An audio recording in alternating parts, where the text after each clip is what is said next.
Hello guys, स्वागत है आपका एक और नए वीडियो में।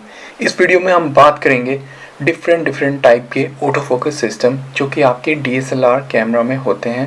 तो गाइस, आप देख सकते हैं D3100 एक basic entry level crop sensor DSLR है। अब इसमें आपके दो टाइप का ऑटो फोकस होता है। तो चलिए देखते हैं। जब आप अपनी आँख के ऊपर लगा के व्यू फाइंडर के थ्रू ऑटो फोकस करते हैं, उसको बोलते हैं फेस डिटेक्ट ऑटो फोकस। तो बेसिकली होता क्या है कि आप कोई भी DSLR ले लीजिए, उसमें काफ़ी सारे फोकसिंग पॉइंट होते हैं। जैसे कि इस वाले कैमरे में 11 फोकसिंग पॉइंट होते हैं। अगर आप D5500 5300 लेंगे तो उसमें 39 ऑटो फोकस पॉइंट आपको मिल जाएंगे। और जैसे जैसे आप और हायर रेंज में जाएंगे आपको और ऑटो फोकस पॉइंट मिल जाएंगे। तो जब आप इस व्यू फाइंडर के थ्रू अपनी आँख लगा के और इस शटर बटन को हाफ प्रेस करके फोकस लेते हो तो वो basically face detect auto focus होता है। तो उसमें बेसिकली होता क्या है कि अगर मैं आपको खोल के दिखाऊं इसको कैमरे को, आप देख सकते हैं कि एक आपके कैमरे में एक मिरर है, ठीक है। और ये आपका ऊपर की साइड में एक और छोटा सा मिरर है जो आपको फोकसिंग प्लेट बोलते हैं जिसको। तो जब इस मिरर से रिफ्लेक्ट होके वहाँ पे लाइट जाती है तो उसमें से कुछ हिस्सा लाइट का, मतलब पूरी लाइट नहीं जाती, वो एक semi transparent kind of mirror होता है। तो उस फोकसिंग प्लेट पे वो पड़ती है और उस फोकसिंग प्लेट में ये आपके डिफरेंट ऑटो फोकस पॉइंट होते हैं। तो जब वो वहाँ पे लाइट पड़ती है तो आपका कैमरा ये डिसाइड करता है उसके बेस पे कि जिस सब्जेक्ट पे आपको फोकस करना है वो आपके कैमरे से कितना दूर है। तो वो इन्फॉर्मेशन से लेट्स से कि कैमरे को पता चल गया कि वो सब्जेक्ट आपका 10 फुट दूर है आपसे, तो फिर वो आपके लेंस में जो फोकसिंग होगी, इसके जैसे ये वाला जो लेंस है इसके अंदर इंटरनल फोकस मोटर है, तो वो उसी हिसाब से उसको फोकस को मूव कर देगा। तो फिर वो इसमें जो ये फोकस है इसको ऐसे मूव करेगा, आपके फोकस को सेट कर देगा गाइस। ठीक है गाइस, ऐसे आपकी फोकसिंग होती है। जब आप मैनुअली हाथों से फोकस करते हो तो आप खुद इस फोकसिंग रिंग को ऐसे घुमा के जितनी दूर आपको फोकस करना होता है आप फोकस करते हो। और फोकस आपका हमेशा एक डिस्टेंस पे होता है कैमरे से। लेट्स से कि आप 1 फुट दूर फोकस कर रहे हो, 2 फीट दूर फोकस कर रहे हो, या 10 फुट दूर कर रहे हो, या एकदम इन्फिनिटी पे, तो वो आपका एक फोकसिंग प्लेन होता है। जिस प्लेन में जो जो चीज़ें होंगी वो एकदम फोकस में होंगी, मतलब एकदम शार्प दिखेंगी, और उसके आगे और पीछे की चीज़ें फोकस में नहीं होंगी तो वो हल्की हल्की आपकी ब्लर्ड होंगी, जिसकी वजह से आपको बैकग्राउंड ब्लर मिलता है। तो फेस डिटेक्ट ऑटो फोकस में बेसिकली आपका कैमरा डिस्टेंस को जज करता है फोकसिंग प्लेट पे जो लाइट पड़ रही है उसके अकॉर्डिंग, और फिर वो आपका एक जगह पे लेंस को ऑटो फोकस कर देता है। अब गाइस, इसका फ़ायदा और नुकसान। फ़ायदा इसका सबसे बड़ा ये है कि ये बहुत ज़्यादा फास्ट है। आपने देखा होगा जब भी आप व्यू फाइंडर में अपनी आँख लगा के अपना फोकस सेट करते हैं तो एकदम आपको बहुत जल्दी फोकस मिल जाता है और आप फिर तुरंत इमेज क्लिक कर सकते हैं। ठीक है गाइस, ये इसका सबसे बड़ा एडवांटेज है। तो अगर आपको जैसे कि स्पोर्ट्स फोटोग्राफी करनी है, कोई आपको फास्ट मूविंग एक्शन की फ़ोटोग्राफी करनी है, तो उसके लिए आपका जो फेस डिटेक्ट ऑटो फोकस है वो सबसे बेस्ट है।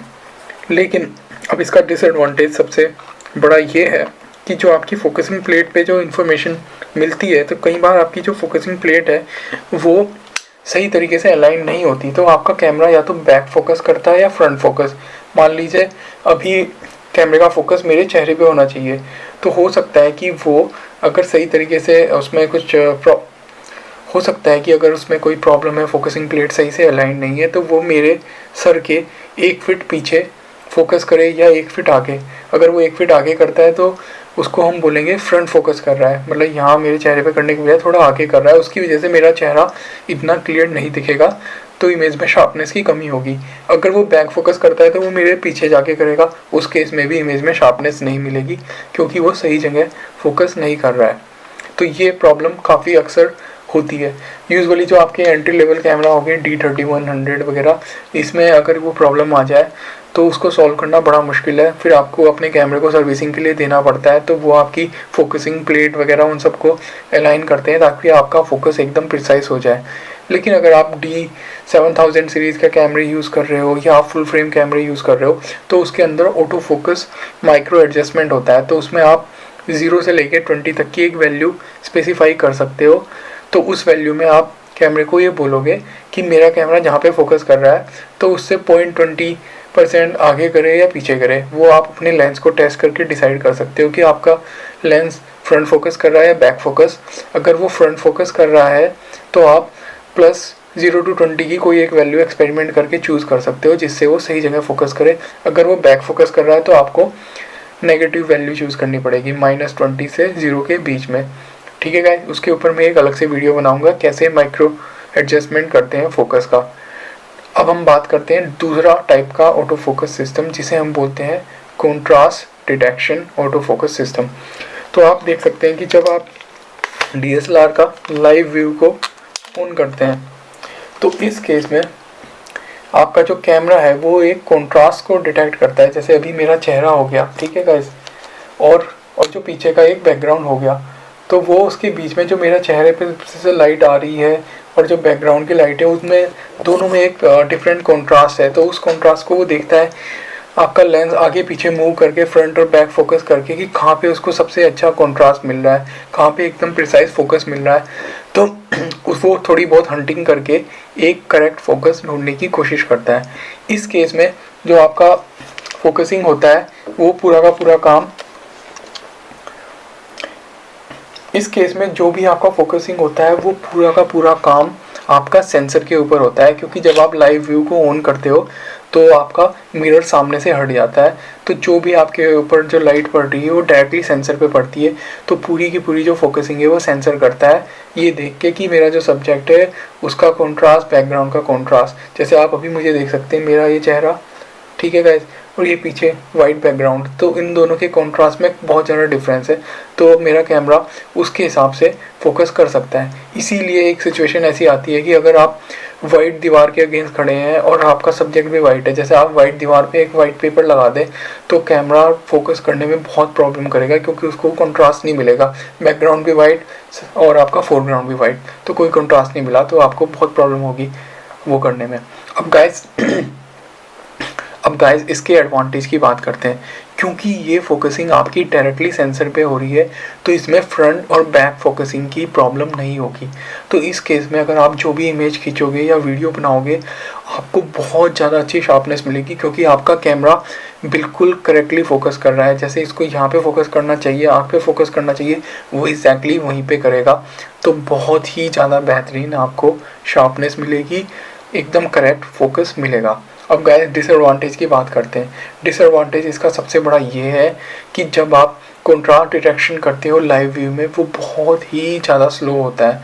आपका कैमरा बहुत ज़्यादा हंटिंग करता है, आगे पीछे लेंस मूव करता है, फाइनली जब उसे एकदम करेक्ट ऑटो फोकस पॉइंट मिलता है उसे ढूंढने के लिए। तो अगर आप जैसे कि कोई वाइल्ड लाइफ शॉट लेना चाहते हो, आप फास्ट एक्शन स्पोर्ट्स फोटोग्राफी करना चाहते हो, तो उस केस में आप इसके ऊपर बिल्कुल भी रिलाई नहीं कर सकते क्योंकि ये बहुत ही ज़्यादा स्लो है। अगर आप कोई पोर्ट्रेट शूट करना चाहते हो, उसमें आपका सब्जेक्ट हिल नहीं रहा है, सब्जेक्ट आपके मूविंग नहीं है, तो उस केस में ये काफ़ी अच्छा है क्योंकि आपको अच्छा फोकस मिल जाएगा और आपके पास टाइम होगा कि क्योंकि सब्जेक्ट मूव नहीं कर रहा तो आप आराम से फोकस उस पर ले सकते हो। उसके अलावा अगर आपका टच स्क्रीन कैमरा है तो आप उस स्क्रीन पर टच करके वहाँ पे तो आप स्क्रीन पे टच करके उस जगह पे फोकस लॉक कर सकते हो और आपका इमेज क्लिक हो जाएगा और बहुत ही आपको शार्प इमेज मिलेगी। ठीक है गाइस, आपको समझ में आ गया होगा ये। अब हम बात करते हैं तीसरे ऑटो फोकस सिस्टम की जो कि कैनन का है, जिसको हम बोलते हैं डुअल पिक्सल ऑटो फोकस। अब डुअल पिक्सल ऑटो फोकस में होता है क्या है कि जो आपका सेंसर है उसके ऊपर हर पिक्सल में 2 इन्फॉर्मेशन होती है, तभी उसका नाम है डुअल पिक्सल। तो हर पिक्सल आपके इमेज का डेटा तो रीड कर ही रहा है, नोट कर ही रहा है, उसके अलावा वो फोकसिंग की इन्फॉर्मेशन भी उसमें रीड करता है। अब कैनन का जो डुअल पिक्सल ऑटो फोकस है इसमें जो आपके नाइकोन और जो बाकी कैमरा में जो फोकस की हंटिंग आगे पीछे होती थी वो नहीं होती। अगर आप जैसे किसी सब्जेक्ट को शूट कर रहे हो तो उसका चेहरा हमेशा फोकस में रहेगा और आप एक जगह से दूसरी जगह फोकस मूव करते हो तो बहुत ही स्मूथली फोकस मूव होगा, जैसे कि सिनेमैटिक कैमराज में होता है। तो वो आपका बहुत ही ज़्यादा रिलायबल ऑटो फोकस सिस्टम है। और ये dual pixel auto focus actually face detect auto focus को यूज़ करता है, क्योंकि इस केस में face detect auto focus use हो रहा है तो इसमें भी फ्रंट और बैक फोकसिंग की प्रॉब्लम हो सकती है। तो कई बार ऐसी सिचुएशन बन सकती है कि आपको इतनी अच्छी शार्पनेस ना मिले। अब हम बात करते हैं मिररलेस कैमरास की कि वो किस टाइप का ऑटो फोकस यूज़ करते हैं। तो गाइस मोस्टली जो मिररलेस कैमरा है वो आपका फेस डिटेक्ट और कंट्रास्ट डिटेक्शन दोनों का मिक्सचर यूज़ करते हैं। और जो अभी के नए मिररलेस कैमरा है वो इतने अच्छे हो चुके हैं इवन फेस डिटेक्ट में भी कि वो बहुत ही अच्छा प्रिसाइसली ऑटो फोकस यूज़ कर पा रहे हैं। ओके गाइज, ये थे दो मेन ऑटो फोकस सिस्टम जो कि आपके DSLR कैमरा में होते हैं। आई होप आपको ये वीडियो यूज़फुल लगी हो तो प्लीज़ चैनल को सब्सक्राइब करना, वीडियो को लाइक शेयर कमेंट करना। इंस्टाग्राम पे मेरे को जाओ, मैसेज करो, कोई भी क्वेश्चन हो मैं आपको हमेशा रिप्लाई करूँगा। मिलते हैं अगली वीडियो में।